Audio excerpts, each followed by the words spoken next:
Hey there everybody. Today I'm going to create a ball toss carnival game. For this project, I will also explain the probability of the game. Now let's start making. I'm going to name this game The Ball in the Cup. You are going to need cardboard, plastic cups, tennis balls, and coloring utensils. Here are the pictures. You will also need a cutter, hot glue gun, and a pencil. Before we get started, I'm going to explain to you about the game. The idea of the game is quite simple. You are to throw a ball into a set of holes or cups in a board. Each cup has a different lid, colors, yellow, red, and blue. The three colors will differentiate the score you'll get. Yellow as in the best, only one cup. Red as in mid-tier, or less common, and blue as in the lowest tier, more common.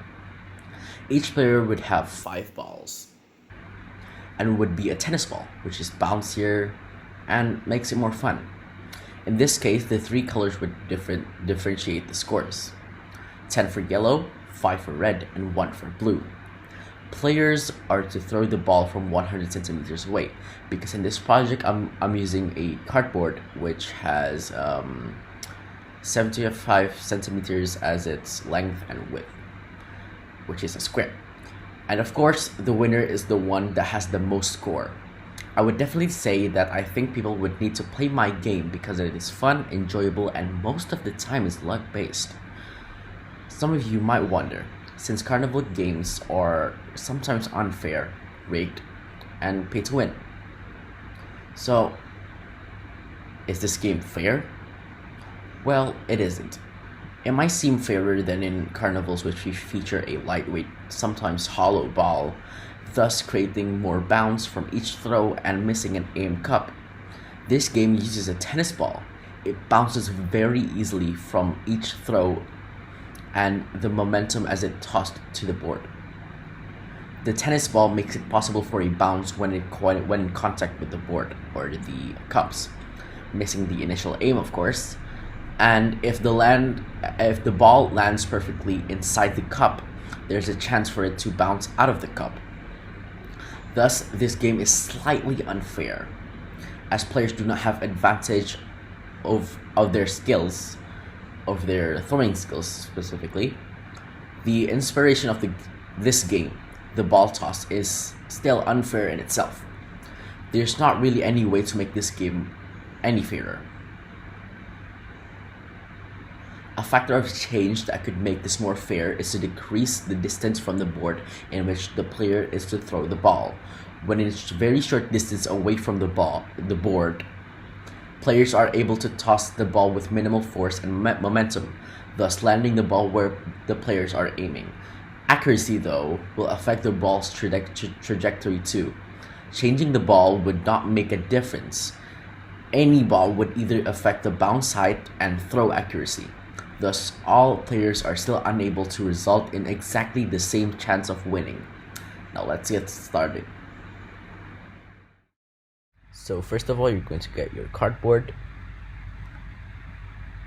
hit the top view, and you're going to get your plastic cups.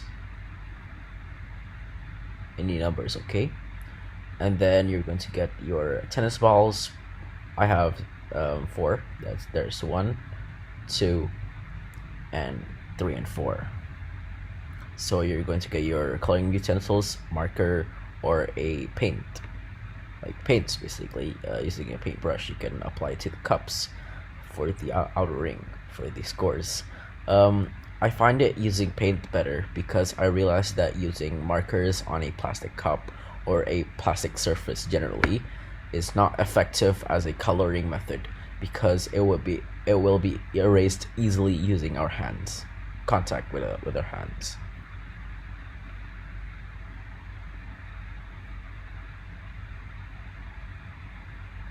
Let me get that out of the way.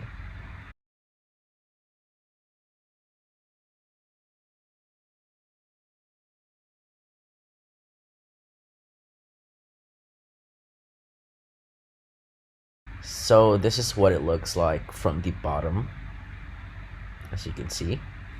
I have 6 rows up or down, and across. So in total, I have 36 cups laid out in a perfect square. That's how it looks like. And so basically, you're going to draw holes for the cups using a marker or a pencil, and then cut it, preferably using a cutter. And then you're going to insert the cup to the holes. You're simply going to hot glue gun up from above or from below to secure the cups in place in the cardboard holes. So this is the finished product. As you can see, I've painted the whole thing white. It's just because of the aesthetics. It's okay if you don't want to. It's just really up to you what color you want, or if you really actually want to color it. But I think the most important part is to color the rings, or the cup rings, the outer rings, because I think it not I think, but it symbolizes, or it tells you what score you are going to get. And as you might know, yellow means 10 scores, red means 5 scores, and blue means 1 score or points. So yeah, I'm just going to show you the looks of it, so you can copy it exactly or whatever you want, but this is the general idea of what it looks like. Yep, that's all. So yeah, that's all of how you are going to make this game. Let's head back to the main topic about probability, and I'm going to explain about theoretical probability.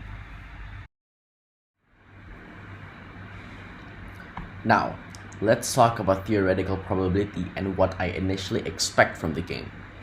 Theoretical probability is simply probability that is determined on the basis of reasoning.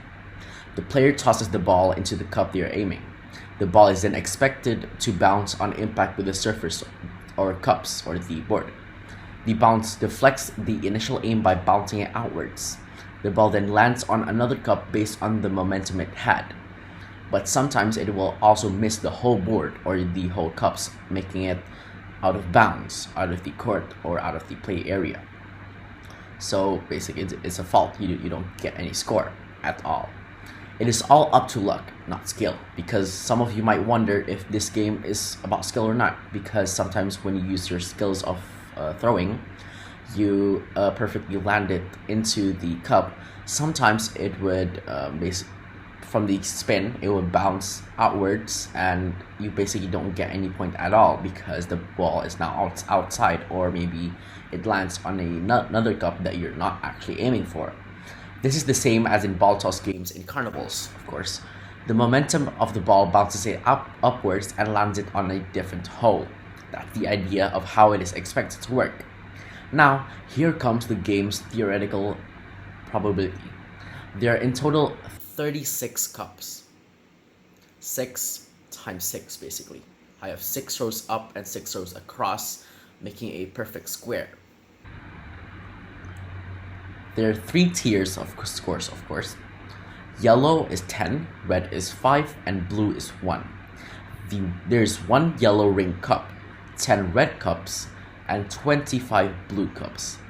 Each player has 5 balls to toss on the board. The probability of scoring a yellow is 1 out of 36. Red is 10 out of 36, and blue is 25 out of 36. The ball amount really depends on you, or what you have, or what you want to buy.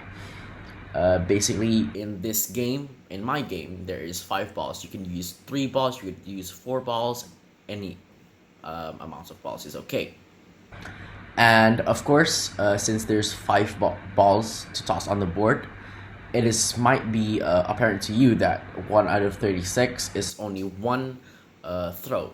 So basically, for 5 throws, you can just simply multiply by 5. 1 out of 36 is going to be 5 out of 180.